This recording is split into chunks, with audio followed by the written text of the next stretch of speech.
Hello बच्चों, मैं तेजेश दीक्षित स्वागत करता हूं आपका अपने चैनल पर। आज हम पढ़ने वाले हैं chapter number 5 class 10th arithmetic progression. Revision करेंगे, डीप कंसेप्ट नहीं पढ़ रहे हैं, हम रिवाइज करने जा रहे हैं। तो देखिए, अरिथमेटिक प्रोग्रेशन में पहले हम जान लेते हैं सीक्वेंस क्या होता है। सीक्वेंस का मतलब है नंबर्स हैं और वो नंबर्स किसी एक पैटर्न में एक दूसरे से आगे बढ़ रहे हैं। जैसे मैंने लिखा 1, 3, 5, 7 एंड सो ऑन। मैंने एक नंबर लिखा 2, 4, 8, 16, 32। ठीक, तो आप यहाँ देखोगे कि जिससे जस्ट अगला वाला जो नंबर है, इससे भी अगला वाला नंबर है, इससे भी अगला वाला नंबर है, तो इसमें क्या चीज़ ऐसी है जिसे जोड़ने, घटाने, मल्टीप्लाई करने या डिवाइड करने से आपको अगला नंबर मिलेगा। तो आप देख पा रहे हो कि यहाँ हर एक में 2 का डिफरेंस है, यानी कि 2 को मैं जोड़ता जाऊँगा, अगला नंबर मुझे मिलता जाएगा। तो आप इसका अगला नंबर बता सकते हो। अगला नंबर क्या आएगा यहाँ, तो आप 2 ऐड कर दोगे, 9 आएगा। यहाँ देखो 2 के बाद 4 आया है, 4 के बाद 8 आया है, 8 के बाद 16 आया है, 16 के बाद 32 आया है। तो ये नंबर्स कैसे ऑब्टेन हुए, तो आप बता सकते हो कि जब मैंने इस वाले नंबर में 2 का मल्टीप्लाई किया तो 4 आया, 4 में 2 का मल्टीप्लाई किया तो 8 आया, 8 में 2 का मल्टीप्लाई किया 16 आया, 16 में 2 का किया 32 आया। यानी कि हर एक नंबर में 2 का मल्टीप्लाई करता जा रहा हूँ, मुझे अगला नंबर मिलता जा रहा है। अगला नंबर मुझे चाहिए तो क्या होगा, तो वो होगा 2 का मल्टीप्लाई इसमें कर दो आप, कितना होगा 64 एंड सो ऑन। तो सीक्वेंस होता है, नंबर्स होते हैं जो कोई ना कोई एक डेफिनेट पैटर्न फॉलो करते हैं, उसको हम कहते हैं सीक्वेंस। अब बात करते हैं अरिथमेटिक सीक्वेंस क्या होता है। अरिथमेटिक सीक्वेंस, और इसी को हम कहते हैं अरिथमेटिक प्रोग्रेशन। एक ही बात है, अरिथमेटिक सीक्वेंस लिखा हो या अरिथमेटिक प्रोग्रेशन लिखा हो। तो अरिथमेटिक वर्ड जहाँ आए तो आपको याद रखना है कि हमको या तो नंबर्स जोड़ करके दूसरा नंबर लेके आना है, या घटा करके, या तो प्लस करेंगे या माइनस। तो अरिथमेटिक सीक्वेंस में नंबर्स होते हैं और उनमें जो पैटर्न बनता है वो किसी एक फिक्स्ड नंबर को जोड़ने या घटाने से बनेगा। ये ध्यान रखना, नंबर्स की लिस्ट आपको मिलेगी, लिस्ट ऑफ नंबर्स आपको मिलेगी, लेकिन कब मिलेगी, जब आप कोई एक फिक्स्ड नंबर को जोड़ेंगे या घटाएंगे उसमें से, तब। जैसे फॉर एग्जांपल इधर लिखा हुआ है 3, 6, 9, 12, 15 एंड सो ऑन। एक ये लिखा हुआ है 1, 3, 5, 7, 9, 11। एक ये लिखा हुआ है। तो यहाँ ज़रा आप ध्यान से देखिए, कंसेक्यूटिव नंबर्स में क्या चीज़ कॉमन है, तो वो है इनके बीच का डिफरेंस। यानी कि इस नंबर के बाद अगला नंबर आपको कब मिला, जब आपने इसमें 3 ऐड किया। इस नंबर के बाद ये नंबर आपको कब मिला, जब आपने इसमें दोबारा से 3 ऐड किया। ये नंबर के बाद ये अगला नंबर कब मिला, जब आपने फिर से इसमें 3 ऐड किया। तो 3 वो एक फिक्स्ड नंबर है, ये एक फिक्स्ड नंबर है जिसे आप बार बार जोड़ते जा रहे हो और आपको अगला टर्म मिलता जा रहा है ना। और ये याद रखेंगे कि एक सीक्वेंस में हर एक नंबर को हम टर्म कहते हैं, कि ये भी एक टर्म है, ये भी एक टर्म है, ये भी एक टर्म है। ठीक है, ये टर्म पहला है, फर्स्ट टर्म, ये सेकंड टर्म है, ये थर्ड टर्म है, ये फोर्थ टर्म है, ये फिफ्थ टर्म है, ये सिक्स्थ टर्म है। और कहाँ तक जा रहे होंगे, मान लो nth टर्म तक जा रहे हैं कहीं। ठीक है, तो अरिथमेटिक सीक्वेंस या अरिथमेटिक प्रोग्रेशन क्या होता है, list of numbers in which next consecutive number is obtained by adding a fixed number। किसी एक फिक्स्ड नंबर को आप लगातार संख्याओं में जोड़ते जाइए, आपको अगला नंबर मिलता जाएगा। ठीक है, अब ये जो फिक्स्ड नंबर है जिसे आप बार बार जोड़ रहे हो, इसी को हम कहते हैं कॉमन डिफरेंस है ये, जिसको हम डी से रिप्रेजेंट करते हैं, स्मॉल डी से। कॉमन डिफरेंस को किससे रिप्रेजेंट करते हैं, स्मॉल डी से। ठीक है, और ये निकाला कैसे जाता है, तो हमेशा याद रखेंगे कि आपको यदि ये फिक्स्ड नंबर या ये कॉमन डिफरेंस निकालना हो, जैसे इन दो नंबर्स के बीच में हम निकालना चाहते हैं, तो बाद वाले नंबर में से पहले वाले को घटा दीजिए। कंसेक्यूटिव कोई 2 नंबर लीजिए, बाद वाले में से पहले वाले को घटा दीजिए। जैसे मैंने यहाँ से माइनस किया 9 - 7, कितना आया 2। कोई से भी दो कंसेक्यूटिव नंबर्स का डिफरेंस आप कर रहे हो, डिफरेंस ये डी हमेशा सेम रहेगा थ्रू आउट द सीक्वेंस, ये सेम रहने वाला है। जैसे 5 में से 3 घटाइए आप, 5 में से 3 घटाएंगे तो भी आएगा 2, 3 में से 1 घटाइए तो भी आएगा 2, आएगा डिफरेंस ये सेम ही और ये फिक्स रहने वाला है। ठीक है, इसको कहते हैं हम अरिथमेटिक सीक्वेंस या अरिथमेटिक प्रोग्रेशन। सीक्वेंस है जिसमें अगला जो नंबर है वो कोई एक फिक्स नंबर जुड़ने के बाद हमको मिलता है। तो ये चीज़ नोट कर लीजिए। अब इसके बाद हम आगे चलते हैं। अब देखिए, जैसे कोई भी एक अरिथमेटिक प्रोग्रेशन आपने एपी लिया, एपी लिख रहा हूँ मैं शॉर्ट में, अरिथमेटिक प्रोग्रेशन को एपी में। जैसे मैंने लिया 1, 3, 5, 7, 9 एंड सो ऑन। एक मैंने लिखा 1, 3, 5, 7, 9, 11, इतना लिखा। तो देखिए यहाँ टर्म्स जो हैं वो डेफिनिट हैं। तो ऐसा एपी जिसमें टर्म्स डेफिनिट हों उसको हम कहते हैं फाइनाइट एपी। ठीक है, और ऐसा सेट जिसमें नंबर ऑफ टर्म्स इनफाइनाइट हैं तो ये इनफाइनाइट हो गया, इसमें नंबर ऑफ टर्म्स का पता ही नहीं है। अब ध्यान से देखिए, ये टर्म है फर्स्ट, टर्म फर्स्ट है ये, तो फर्स्ट टर्म को मैं रिप्रेजेंट कर रहा हूँ A1 से। ये है सेकंड टर्म, मैं इसको रिप्रेजेंट कर रहा हूँ A2 से, इसको A3 से, इसको A4 से, इसको A5 से, इसको A6 से।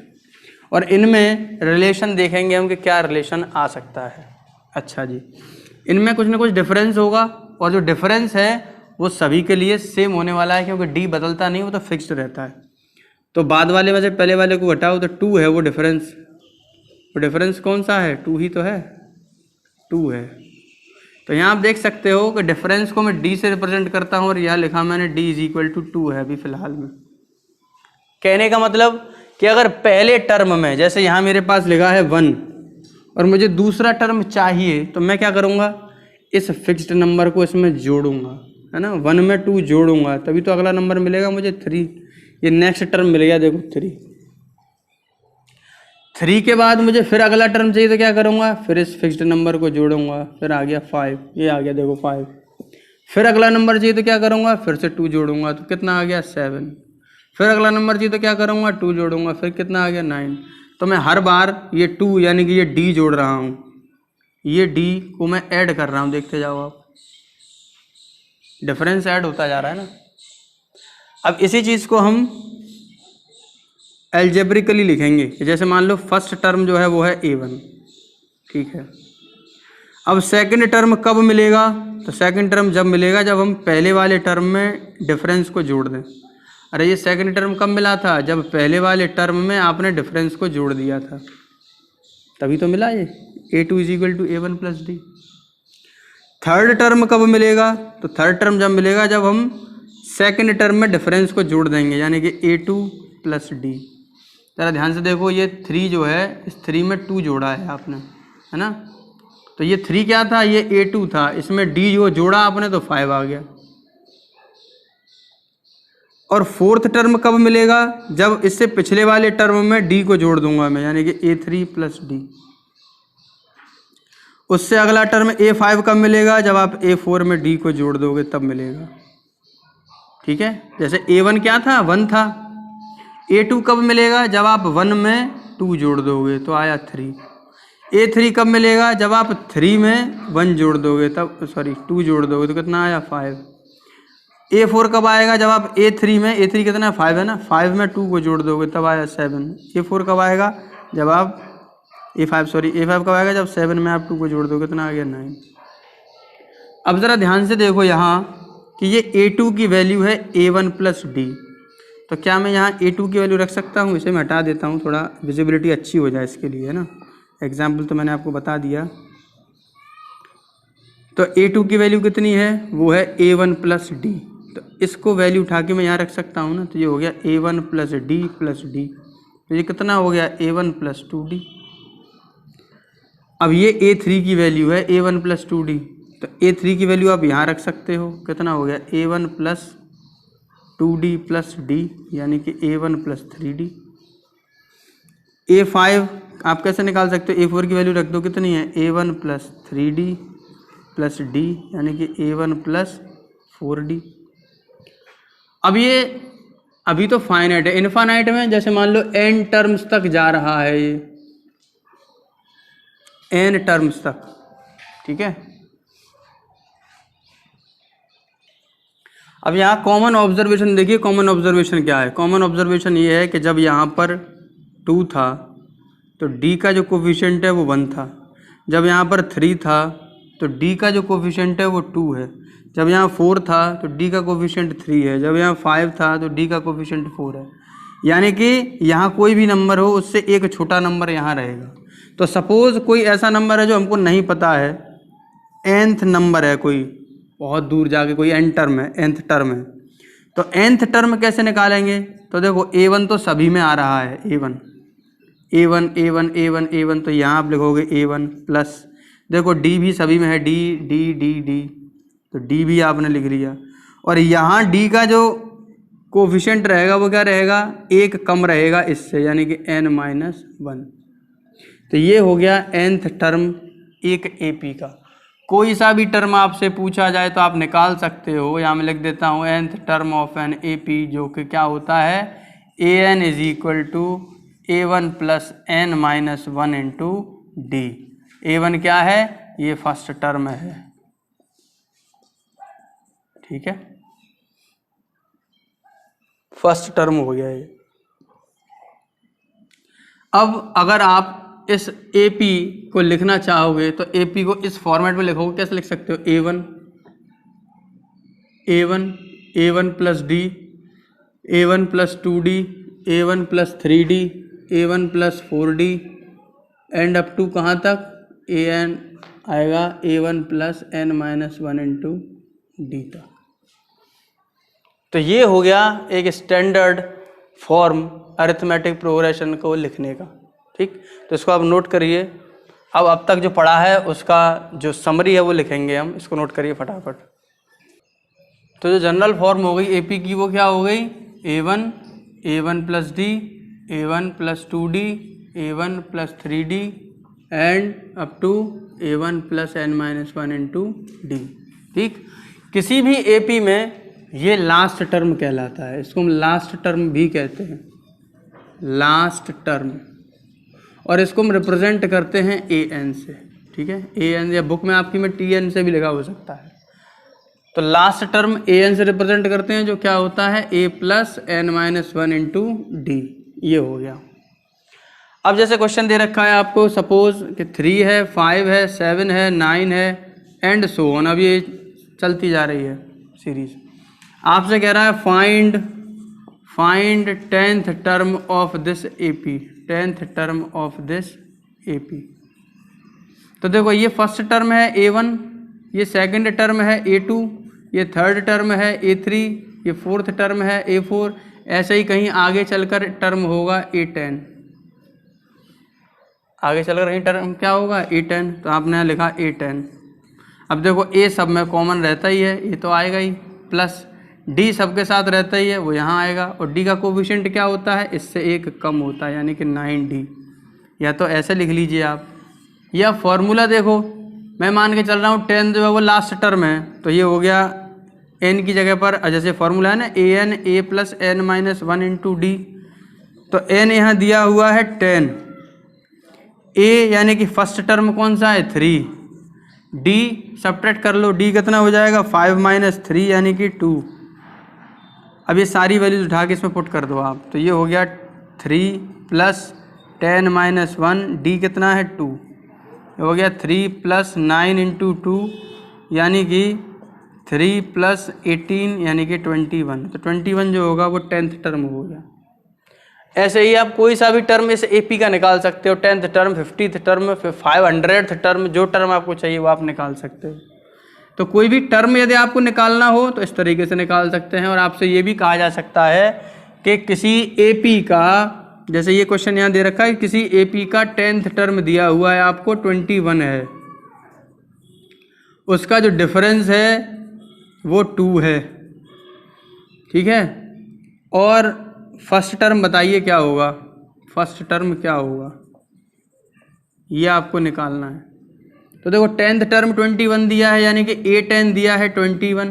a10 कैसे निकालते थे, a plus n-1 into D, 21 के बराबर।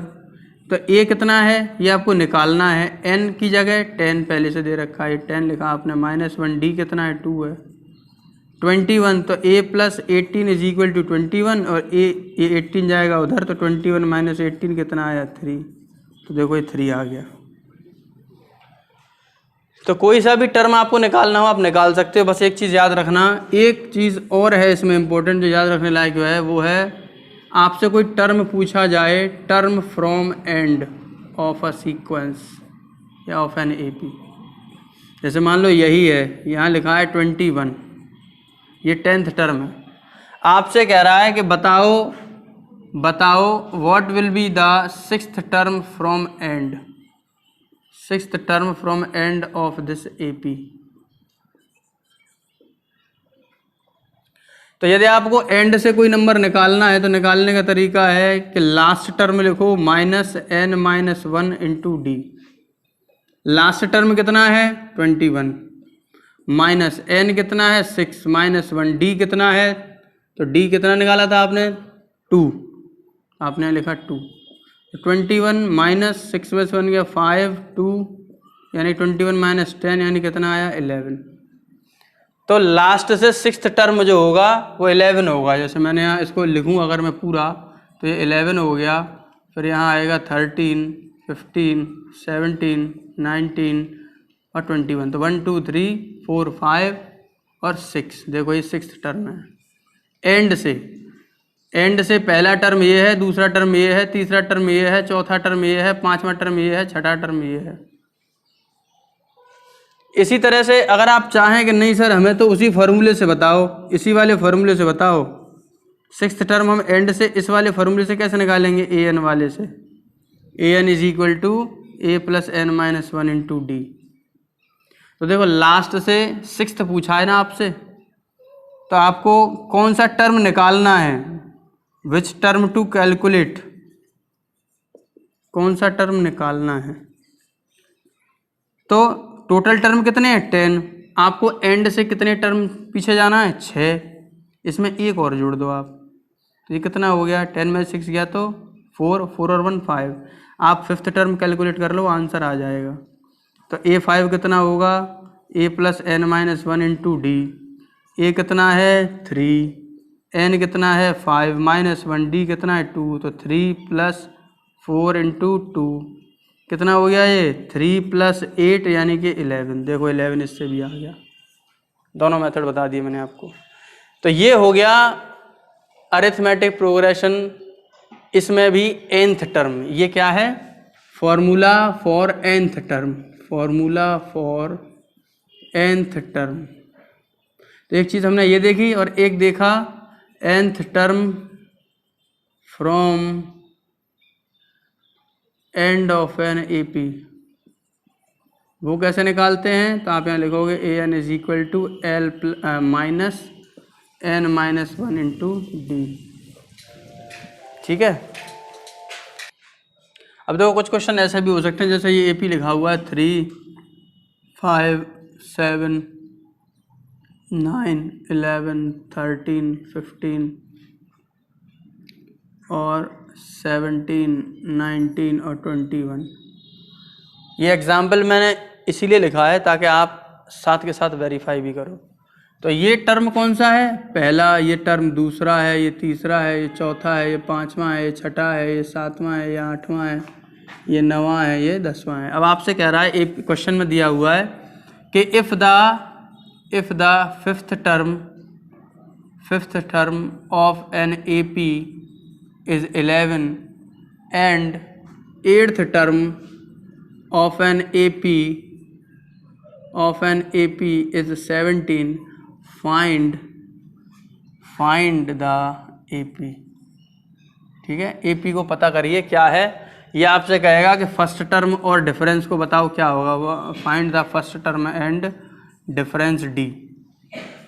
तो क्वेश्चन में देखिए आपसे कह रहा है कि 5th टर्म 11 है, 5th टर्म का मतलब कि a5 11 दिया है। एक बोल रहा है कि 8th टर्म 17 है, तो 8th टर्म कितना है 17 है। तो a5 का मतलब क्या है, a5 का मतलब है कि ए और इसमें 4 से 1 कम 4d इज इक्वल टू 11, तो ये तो होगी इक्वेशन फर्स्ट। A8 का मतलब क्या है, a प्लस इससे 1 कम यानी कि 7d इज इक्वल टू 17। अगर ये समझ नहीं आया तो देखो ये इस तरह से लिखा है, जनरल फॉर्म जो होती है a plus n minus 1 into d होती है ना। अब ये n की जगह 5 है तो n की जगह 5 रख दो बस आप, 5 माइनस 1 इंटू डी यानी कि a प्लस 4d हो गया। मैंने डायरेक्ट लिख दिया था, बस मैंने डायरेक्ट लिख दिया था। अब आप क्या करो, ये दो इक्वेशन हो गई आपके पास, इनको सॉल्व कर लो। तो यहीं लिख देता हूँ मैं नीचे a plus 4d is equal to 11। Linear equation आपने पढ़ा है, इसको आप माइनस कर दीजिए, यहाँ बचा 3d इज इक्वल टू 6। तो d की वैल्यू कितनी आ गई, 2। अब इसमें देखो डिफरेंस, सॉरी 7 माइनस 1 इज 6, हाँ डिफरेंस 2 का है। देखो तो d कितनी वैल्यू आई, 5 में से 3 को हटाया तो 2 आ रहा है ना, डिफरेंस 2 आ गया। अब आप इसमें से किसी को भी एक वैल्यू रख दो इसमें इक्वेशन में। मान लो आपने रखा a plus 7d is equal to 17 में, तो a आपको निकालना है, d की वैल्यू 2 है तो इंटू 2 इज इक्वल टू 17 यानी कि a plus 14 is equal to 17 यानी कि a is equal to 17 minus 14 यानी कि कितना बचा, 3। देखो ये आ गया सॉल्व होके। अब आप AP भी बना सकते हो इसकी, और ये निकाल लिया आपने दोनों। क्वेश्चन ऐसे भी आ सकता है, आपसे कहेगा कि यदि if the sum of third and fifth term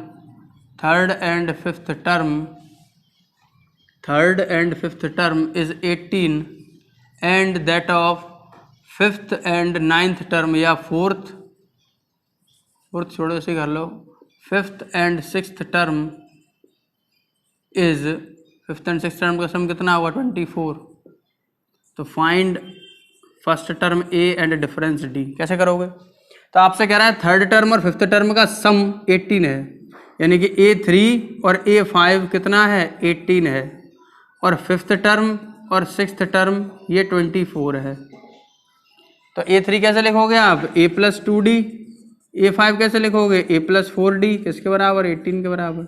इसको कैसे लिखोगे, a plus 4d plus a plus 5d is equal to 24। अब आप दो इक्वेशन बना सकते हो यहाँ से, तो ये हो गया 2a plus 6d is equal to 18 और ये हो गया 2a plus 9d is equal to 24। अब इन दोनों इक्वेशन को आप लीनियर इक्वेशन से सॉल्व करोगे, यही आ जाएगा, चेक करना यही आपका काम है, ठीक है। इसके बाद अब हम चलते हैं नेक्स्ट टॉपिक पर, जो है sum of n terms of an AP। अब है sum of n terms of an AP। कोई भी AP दी है, उसके जितने टर्म्स हैं उनका सम आप कैसे निकालोगे। जैसे मान लो सीरीज इस तरह से दी है 1, 3, 5, 7, 9 अप टू, ये सीरीज आपको दे रखी है, एक AP दे रखा है। अच्छा, इसका सम निकालना है, तो सम निकालने का फॉर्मूला होता है SN is equal to n/2, n यानी कि कितने नंबर्स हैं जिनका आप सम चाहते हो, 2a plus n-1 into D, ठीक है, ये हो गया। या फिर और अगर आपको पहला टर्म और लास्ट टर्म पता हो, या लास्ट टर्म पता नहीं है आपको, या लास्ट टर्म है ही नहीं, लास्ट टर्म नहीं है तो ये वाला यूज़ करेंगे। अगर लास्ट टर्म पता है तो आप दूसरा फॉर्मूला यूज़ कर सकते हैं, SN is equal to n/2 a plus l, l is the last term, l is the last term. अब जैसे ये वाली AP है, अब आपको 10 टर्म का मान लो सम चाहिए, कि फाइंड द, ऐसा क्वेश्चन होता है, find the sum of first 10 positive odd integer. आपको पहले 10 पॉजिटिव ऑड इंटीजर का सम निकालना है। तो पहले नंबर तो हैं पॉजिटिव नंबर्स हों, ऑड हों, और पहले 10 हों, तो 1, 3, 5, 7, 9 और कहाँ तक। अब मान लो ये AP है, अब अगर इसका 10th टर्म आप निकालोगे तो वो आएगा 19, ठीक। अब सपोज कि मुझे लास्ट टर्म पता नहीं है, तो सम कैसे निकालेंगे हम। तो देखो A कितना है, A है 1, D कितना है, तो D है 3 में से 1 को घटा दो 2, और N कितना है 10, ठीक है, और सम निकाल लो आप, तो ये होगा n/2 2a plus n-1 into D. n कितना है 10/2 2 इंटू 1 प्लस 10-1 इंटू 2, ये 5 टाइम्स कैंसिल हो गया, यहाँ बचा 2 प्लस 18 यानी कि 5 इंटू 20 यानी कि 100। ठीक, अब अगर मान लो सपोज कि आपको ये दिया होता, लास्ट टर्म l दिया होता, ये a है दिया हुआ पहले से, तो आप फॉर्मूला यूज़ क्या करते हैं, SN = n/2 a plus l। तो n कितना है 10/2, a कितना है 1, l कितना है 19, तो 10/2 इंटू 20 यानी कि ये भी 100 आ गया। देखो यहाँ से सम। अब ये सम वाला जो क्वेश्चन है, इसमें या तो ये होगा कि आपको सम दिया जाएगा, n पूछ ले या a पूछ ले या d पूछ ले, या सम निकलवाया जाएगा, या फिर हमने जो आपको पहले इसमें nth टर्म वाले में बताए थे कि 5वां टर्म ये है या 5 टर्म्स का सम इतना है और 7 टर्म्स का सम इतना है, तो उसमें लीनियर इक्वेशन बना के सॉल्व करना होगा। तो यही इसमें क्वेश्चंस होते हैं, इसके ज़्यादा और कोई क्वेश्चंस है भी नहीं। ये चैप्टर हो गया है ख़त्म, रिवीजन राउंड हो गया है फिनिश। और इस वीडियो को लाइक कीजिए, शेयर कीजिए और सब्सक्राइब ज़रूर करें, ठीक है, और अपने दोस्तों के साथ शेयर भी करें ताकि और जो स्टूडेंट्स हैं वो भी इसका बेनिफिट ले सकें। मिलते हैं नेक्स्ट वीडियो में, थैंक यू।